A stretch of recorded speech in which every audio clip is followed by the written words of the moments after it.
ছাত্রছাত্রী আমার চ্যানেলে ভিডিওটি দেখার জন্য স্বাগত জানাই। তোমরা যারা দশম শ্রেণীতে ফার্স্ট ইউনিট টেস্ট পরীক্ষা দেবে তাদের জন্য কোনি উপন্যাস থেকে গুরুত্বপূর্ণ 5 মার্কের সাজেশান নিয়ে আজকের ভিডিওতে হাজির হয়েছি।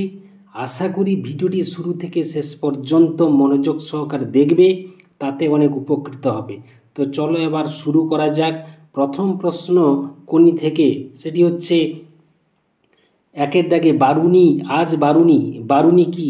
বারুনি দিনের গঙ্গার ঘাটের দৃশ্যের বর্ণনা দাও। ঘুরিয়ে প্রশ্ন আসতে পারে গঙ্গার ঘাটে থই থই ভিড়, ভিড়ের কারণ কি? এই ভিড়ের বর্ণনা দাও। দুয়ে দাগে প্রশ্ন খাওয়ার আমার লোভ নেই, ডায়েটিং করি। বক্তাকে, তার ডায়েটিংয়ের পরিচয় দাও।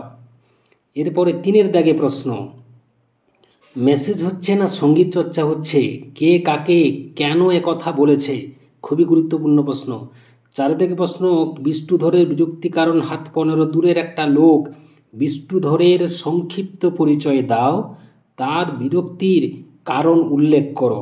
এটিও খুবই গুরুত্বপূর্ণ প্রশ্ন।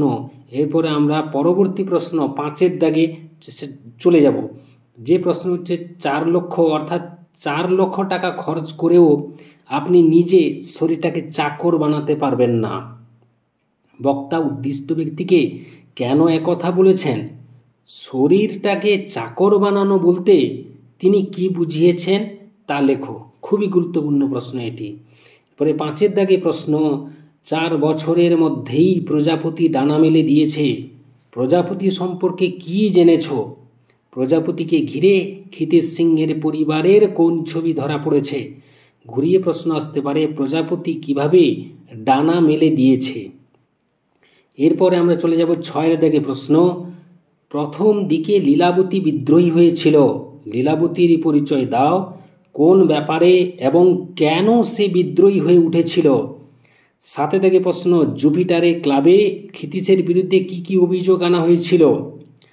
তার উত্তরে ক্ষিতিশ সিংহ কি বলেছিল তা সংক্ষেপে লেখো। এটাকে আবার ঘুরিয়ে প্রশ্ন আসতে পারে যে আমার বিরুদ্ধে চার্জগুলো স্পষ্ট করে চিঠিতে বলা নেই, কে কখন মন্তব্যটি করেন? তার বিরুদ্ধে চার্জগুলো অর্থাৎ ক্ষিতিশ সিংহের বিরুদ্ধে চার্জ বা অভিযোগগুলো কি ছিল? তার উত্তরে ক্ষিতিশ কি বলেছিলেন?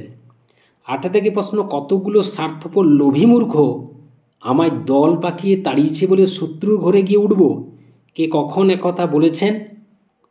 এই উক্তিতে বক্তার কোন মানসিকতার পরিচয় পাওয়া যায় সেটি সংক্ষেপে লেখো। এরপরে আমরা চলে যাব গুরুত্বপূর্ণ প্রশ্ন 9-এর দাগে চ্যাম্পিয়নরা জন্মায়, ওদের তৈরি করা যায় না। কে কোন প্রসঙ্গে এই মন্তব্য করেন? এই বক্তব্যের সত্যতা বা সততা কোনি উপন্যাসে কিভাবে প্রকাশ পেয়েছিল? 10-এর দাগে প্রশ্ন দ্বিতীয়বার সে ওকে দেখলে, কে কাকে দ্বিতীয়বার দেখেছিল? প্রথম ও দ্বিতীয়বার দেখা সম্পর্কে সংক্ষিপ্ত বর্ণনা দাও। এরপরে 11-এর দাগে যে প্রশ্নটা সেটা কিন্তু খুবই গুরুত্বপূর্ণ প্রশ্ন। হঠাৎ কোনির দু চোখ জলে ভরে এলো, কোনির দু চোখ জলে ভরে এলো কেন? এরপর কি হয়েছিল?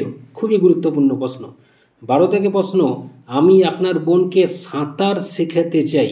বক্তাকে উদ্দিষ্ট ব্যক্তি তার উত্তরে কি বলেছিলেন? পরবর্তী প্রশ্ন 13-এর দাগে একটা মেয়ে পেয়েছি, তাকে শেখাবার সুযোগটুকু দিও তাহলেই হবে। বক্তার এমন কথা বলার কারণ কি? এ কথায় বক্তার কোন মানসিকতার পরিচয় পাওয়া যায়? 14 দাগে প্রশ্ন খুবই গুরুত্বপূর্ণ ক্ষিতিশের একটা হাত তোলা, চোয়াল শক্ত। ক্ষিতিশ সিংহের এরকম প্রতিক্রিয়ার কারণ কি তা উল্লেখ করো। এই ছিল 14টি প্রশ্ন। তোমরা কিন্তু ভালোভাবে এই 14টি প্রশ্ন প্রথম ইউনিট টেস্টের জন্য অবশ্যই করে যাবে। এই ছিল আজকের ভিডিও। আশা করি ভিডিওটি ভালো লেগেছে। ভালো লাগলে অবশ্যই একটা লাইক করে দিও, শেয়ার করে দিও। চ্যানেলে নতুন হয়ে থাকলে চ্যানেলটি অবশ্যই সাবস্ক্রাইব করে চ্যানেলের পাশে থাকো। ভিডিওটি এতক্ষণ ধরে দেখার জন্য ধন্যবাদ রইল। নেক্সট ভিডিও আবার তোমাদের সঙ্গে দেখা হচ্ছে।